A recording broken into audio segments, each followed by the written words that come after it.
Hi guys, आज के video में हम बात करेंगे कि आप कैसे कौन से टॉप 5 पॉइंट्स हैं या 5 स्टेप्स हैं जिसके थ्रू आप बैंक एग्जाम 2024 क्लियर कर सकते हो।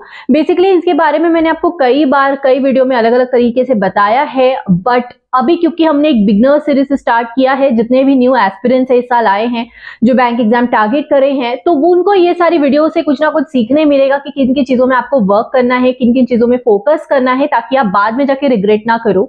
ऑल्सो ये वीडियोज आपके रिपीटर्स के लिए भी हेल्पफुल रहने वाला है, बिकॉज अगर आप रिपीटर हो मतलब कुछ ना कुछ रीजन रहा है कि आप फेल हुए हो लास्ट ईयर, या आप जितने भी साल से प्रिपेयर कर रहे हो। कुछ लोग 2 3 4 साल से प्रिपेयर कर रहे हैं बट अभी तक प्री क्लियर नहीं कर पा रहे हैं या मेंस क्लियर नहीं कर पा रहे हैं। मुझे कई तरह के इस तरह के कई कमेंट्स आ रहे हैं। तो मैं बता दूं कि इट डजंट मैटर आप कितने साल से प्रिपेयर कर रहे हो, क्या कर रहे हो क्या नहीं।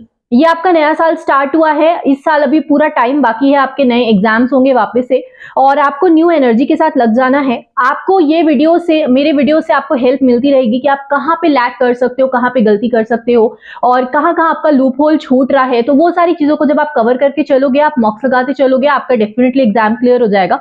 बिकॉज कोई रॉकेट साइंस नहीं है, बहुत से एस्पिरेंट्स क्लियर कर रहे हैं, मैंने क्लियर किया है, तो ऑब्वियसली मतलब ये क्लियर करने जैसा है। आपको बिगनर सीरीज का प्लेलिस्ट मेरे चैनल में मिल जाएगा, तो आप विजिट कर सकते हो। मैंने इसके पहले एक वीडियो बना रखी है जिसमें आपको बेसिक बैंकिंग एग्जाम के बारे में बता दिया है, जितना आपको जानना चाहिए। और एक चीज, अभी आपका एसबीआई क्लर्क मेंस बस बचा है, उसके बाद अभी बैंकिंग एग्जाम कोई नहीं है। अभी आपका इंश्योरेंस एग्जाम है जो भी है। तो अगर आप एनआईसीएल एओ अगर टारगेट कर रहे हैं, प्रैक्टिस वॉक में हर ट्यूसडे वेडनेसडे लाइव मॉक होता है, तो अभी एनआईसीएल एओ का आपका लाइव मॉक चल रहा है, तो प्लीज आप जाके लगा लीजिए, आपको वो काफी हेल्पफुल रहेगा। एक तो फ्री ऑफ कॉस्ट है, लाइव मॉक है, पूरा इंडिया मतलब लगाते हैं, इंडिया में पूरे एस्पिरेंट्स, एंड आपको वहां पे बहुत अच्छा आपको देखने को मिलेगा आपका क्या लेवल है, कहाँ लाइक कर रहे हो, कितनी मेहनत करने की जरूरत है। एंड एनआईसीएल एओ एक काफी अच्छी जॉब प्रोफाइल है, अगर उसमें सिलेक्शन हो जाता है तो बैंकिंग से इवन अच्छा है इंश्योरेंस जॉब, ऐसा बोला जाता है, बिकॉज बैंकिंग से कम वर्कलोड है, बैंकिंग से ज्यादा चिल रहता है इंश्योरेंस जॉब। तो यस, वो बहुत अच्छा है, आपको लिंक डिस्क्रिप्शन में मिल जाएगा, आप प्लीज जाके लाइव मॉक लगा लीजिए। आपका सबसे पहला पॉइंट है कि आपको सिलेबस कवर करना है जल्द से जल्द। आप जितना जल्दी, जितने कम टाइम पे अपना सिलेबस कवर करोगे, बी इट रिपीटर और बी इट बिगिनर, राइट, आप जितना जल्दी सिलेबस कवर करोगे उतना आपके पास टाइम रहेगा एक्स्ट्रा सेल्फ स्टडी करने का, खुद से मॉक्स लगाने का, खुद को एनालाइज करने का। क्योंकि आपका सिलेबस कवर हो गया, इसका मतलब ये नहीं कि आप पूरे रेडी हो बैंक जाके एग्जाम देकर क्रैक करने के लिए, ऐसा नहीं होता। आपने सिर्फ सिलेबस कवर किया है, जो कि सिर्फ 20 30 40% तक आपका इंपॉर्टेंट है। उसके आगे जो 50 से 60% है वो खुद की मेहनत, खुद पे सेल्फ स्टडी आप जब करते हो, बहुत सारी मॉक्स लगाते हो, वो सारा चीज ज्यादा इंपॉर्टेंट है। कोई भी टॉपिक नहीं छोड़ना है प्लीज। आपको जो भी जिस भी वीडियो में ये बोल रहा है कि अरिथमेटिक के बिना आपका एग्जाम क्लियर हो जाएगा, इंग्लिश के बिना आपका एग्जाम क्लियर हो जाएगा, किसी भी तरह का मिसकंसेप्शन लेके नहीं चलना है। ट्रस्ट मी, आपको ये सुन के बुरा लग सकता है, लेकिन द रियलिटी इसकी कंपटीशन बहुत ज्यादा है, आपको दूसरों के बीच में स्टैंड आउट करना है, तो आप चीजें छोड़ छोड़ के नहीं चल सकते। अपने आप को एक्स्ट्रा प्रिपेयर करना चाहिए, कभी भी ओवर प्रिपेयर होके जाओ कि आपको कोई हरा ना सके। ये नहीं करना है कि अपने आप को अंडर प्रिपेयर कर लिया है और फिर वहां जाके डिप्रेस हो गए कि मुझे ये नहीं आ रहा, वो नहीं आ रहा, क्योंकि आपने प्रिपरेशन ही अच्छे से नहीं किया।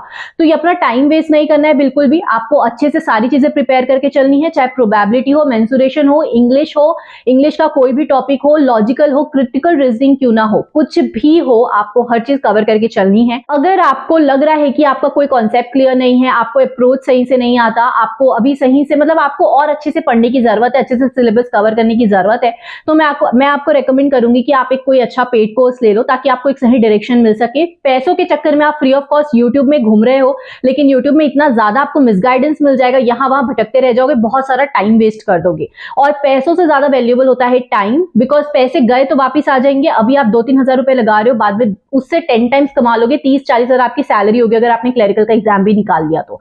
लेकिन आपका टाइम चला गया तो टाइम वापस नहीं आएगा। तो अगर आपको एक पेड कोर्स की जरूरत है तो आप एक पेड कोर्स ले लो, और अगर नहीं आपका कॉन्सेप्ट क्लियर है, सब कुछ एक बार क्लियर कर चुका है, सिर्फ कुछ कुछ लूप होल्स रह गए जो आपको भरना है, तो वो चीज यूट्यूब से हो जाएगी, यूट्यूब के फ्री क्लासेस से हो जाएगी। एक वीडियो डेफिनेटली आपके लिए बनाऊंगी कि कौन कौन से बेस्ट सोर्सेज है, फ्री सोर्सेज है, सारी वीडियोस आपके पास लेकर आऊंगी, लेकिन फिलहाल के लिए आपको यही बोल रही हूँ।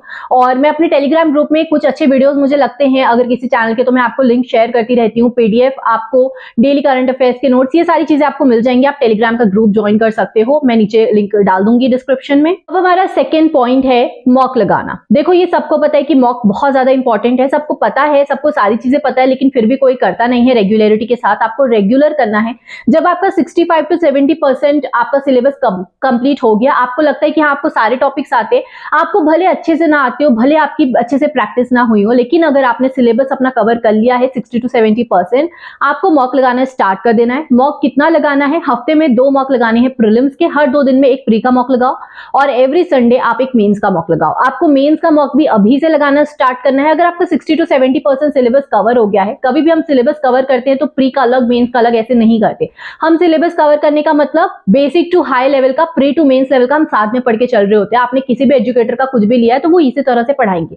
तो अगर आपने इस तरह से लिया है, आप इस तरह से पढ़ रहे हो, तो आप मेंस के लिए भी रेडी हो, प्री के लिए भी 60-70% रेडी हो, तो मॉक लगाना स्टार्ट करो। वेट मत करो, बाद में जाके लगेगा कि मैंने कितने कम मॉक्स लगाए हैं, ज्यादा सिटिंग हैबिट नहीं हुई है, ज्यादा प्रैक्टिस नहीं हुई है, एग्जाम में जाके डर जाओगे। बहुत से लोगों के साथ ये होता है कि एग्जाम में जाके बहुत अंडर परफॉर्म कराते हैं, बहुत घबरा जाते हैं, बिकॉज उनको मॉक्स लगाने की उतनी आदत नहीं होती, सिटिंग हैबिट की आदत नहीं होती।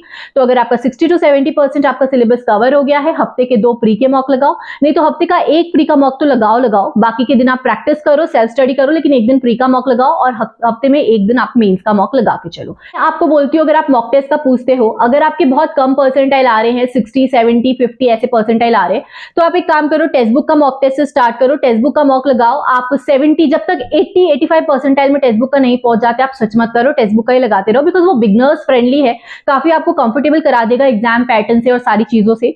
जब आप 70 to 80 परसेंटाइल में पहुंच जाओगे टेक्स्ट बुक के मॉक में, नॉट 70, 80 परसेंटाइल पहुंच जाओगे, तो फिर आप जाके पीएम, गाइडली या स्मार्टकिला का मॉक यूज कर सकते हो। मैंने ये तीनों ब्रांड्स यूज किए और तीनों ब्रांड्स काफी अच्छे लगे मुझे। थर्ड पॉइंट है कि आपको करंट अफेयर्स अभी से करना स्टार्ट कर देना है। मैं हमेशा आपको बोलती हूँ कि आपको जो करंट अफेयर्स है लास्ट के 4 मंथ सफिशिएंट है अगर आप बैंकिंग एग्जाम टारगेट कर रहे हो तो, क्योंकि 4 महीने के पीछे का एनीवेज याद करना मुश्किल है और उसके पीछे का उतना ज्यादा आता भी नहीं है।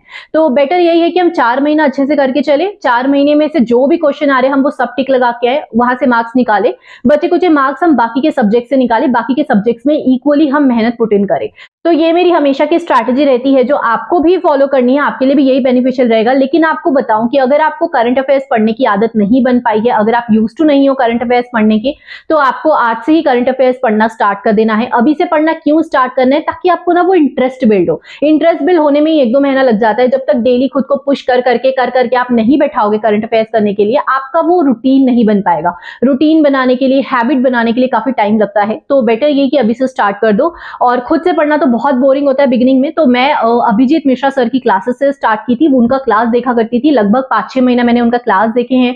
उन्हीं के क्लास से पढ़ा करती थी डेली बेसिस पे, बाद में वीकली पीडीएफ से, क्विज़ेस से रिवीजन किया करती थी।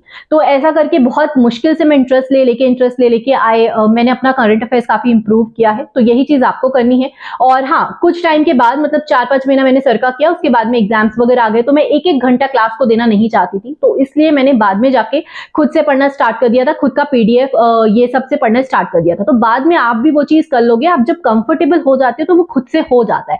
लेकिन बिगिनिंग में खुद से करना बहुत मुश्किल है, तो बेटर है कि आप कोई भी एक अच्छे टीचर का क्लास फॉलो करें। आपका 4th पॉइंट है कि आपको स्पीड में नहीं भागना है, स्पीड के पीछे नहीं भागना, आपको एक्यूरेसी को चेस करने की कोशिश करना है।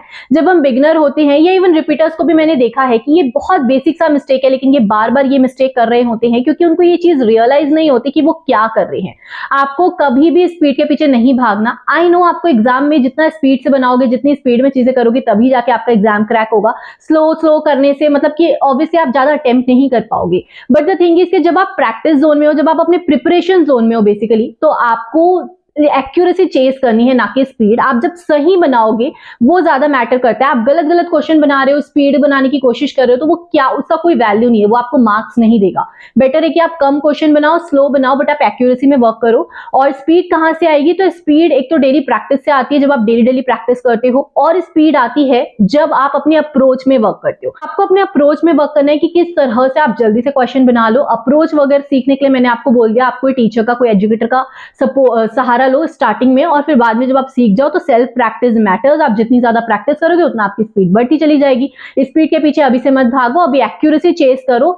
ये चीज ठान लो कि आपके मॉक में और हर चीज में एक्यूरेसी 90 प्लस ही रहना चाहिए। जो उसमें एक्यूरेसी का कॉलम दिखाते हैं कितना परसेंट आपकी एक्यूरेसी है, 90% एक्यूरेसी होना मैंडेटरी है। गलत गलत गलत करते जाओगे, एग्जाम में भी गलत करके आओगे, नेगेटिव ले लोगे, और कभी कभी ऐसा होता है फिर 1 2 3 नंबर से प्रीलिम्स रुक जाता है। तो ये सारी चीजें होने लगती हैं, तो ये आपको नहीं करना है। आपको एक्यूरेसी के पीछे भागना है, ना कि स्पीड के पीछे। मैं एक लास्ट चीज बोलूंगी, जो आपका लास्ट पॉइंट है कि अभी आपको क्या है, कंपटीशन इतना टफ है, आप 3-4 घंटे ऐसे पढ़ रहे हो तो आपका सिलेक्शन होना बहुत मुश्किल है। लोग 10-10 11 घंटे भी पढ़ रहे हैं, ऑल्दो मुझे लगता है उतना नीड नहीं है पढ़ने की। 8 आवर्स एक डिसेंट टाइम है, 8 आवर्स सफिशिएंट है अगर आप सही से तैयारी कर रहे हो तो। लेकिन मैं आपको बताऊं, अगर आप एकदम बिगनर हो या आपका पढ़ाई में इंटरेस्ट नहीं आ रहा, लोग मुझसे पूछते हैं मैम कंसिस्टेंसी नहीं आ रही, इंटरेस्ट नहीं आ रहा, तो कंसिस्टेंसी क्यों नहीं आ रही? वो रीजन है कि आप एक दिन अपने आप को पुश कर करके 8 घंटे पढ़ ले रहे हो, दूसरे दिन इतना ज्यादा आप सुस्त बैठ गए हो कि आपसे 2 घंटे भी पढ़ाई नहीं हो रही। तो ये बहुत रॉन्ग अप्रोच है। कभी भी जब आप पढ़ाई करना स्टार्ट करो, आप 3-4 घंटे का टारगेट लगो कि आज मैं 4 घंटे पढ़ूंगा, अच्छे से पढ़ूंगा प्रोडक्टिविटी के साथ। वो 4 घंटे के बाद नेक्स्ट डे आप कोशिश करो कि आप 4.5 घंटे पढ़ो, 5 घंटे पढ़ो। तो ऐसा करके ना आपको डेली थोड़ा थोड़ा एक्स्ट्रा पुश करना है खुद को, तो वो रूटीन बनता है। डेली हम थोड़ी थोड़ी मेहनत करते हैं, इंटरेस्ट बिल्ड होने लगता है। आज कोई क्वेश्चन नहीं बन रहा था, 5 दिन बाद वो क्वेश्चन बनने लगेगा, तो वहां पे इंटरेस्ट आएगा कि वाह चलो फाइनली मैं ये बना ली, राइट। तो आपको 3-4 घंटे से स्टार्ट करो पढ़ना। आज 4 घंटे पढ़ो और बाद में चिल करो। सोचो आज 4 घंटे का टारगेट था, मैंने सही से पढ़ लिया। छोटा छोटा टारगेट बनाओ, छोटे छोटे टारगेट्स को अचीव करने की कोशिश करो। आज 4 घंटे पढ़ा, कल 4.5 पढ़ो, फिर 5 पढ़ो, फिर 5.5 पढ़ो। ऐसे करके आपको 8 घंटे तक जाना है और अपने 8 घंटे वाले रूटीन को बरकरार रखना है। जिस दिन आप 8 घंटे पहुंच गए, आपको अपने पे प्राउड फील करना है और सोचना है कि बस अब मेरे को डेली इसी तरह धीरे धीरे 8 घंटे पढ़ना है पूरा अच्छे से। Daily you have to push yourself extra. और कभी भी याद रखना, मोटिवेशन से ज्यादा डिसिप्लिन मैटर करता है। जब आप डिसिप्लिन में चीजें करो वो ज्यादा मैटर करता है, मोटिवेशन उतना मैटर नहीं करता। क्योंकि आप कितना भी मोटिवेटेड हो जाओ, वो 1 दिन 2 दिन 3 दिन में डाउन हो जाता है। डिसिप्लिन कभी डाउन नहीं होता, आपको डेली डेली डेली वो पुश करता रहता है। तो आपको ये चीज का ध्यान रख के ये साल तैयारी करनी है। I hope you found this video helpful. If yes, so please subscribe the channel because I am trying कि मैं एक बिगनर हो, रिपीटर हो, मैं सबके लिए बहुत अच्छे से आपके लिए हेल्पफुल वीडियोस लेकर आऊं, ताकि आपको ये गलती ना करो कि बाद में जाके आपको रियलाइज हो कि मैंने बहुत बड़ी गलती कर दी। तो yes, I am trying my best, so you please try and support me.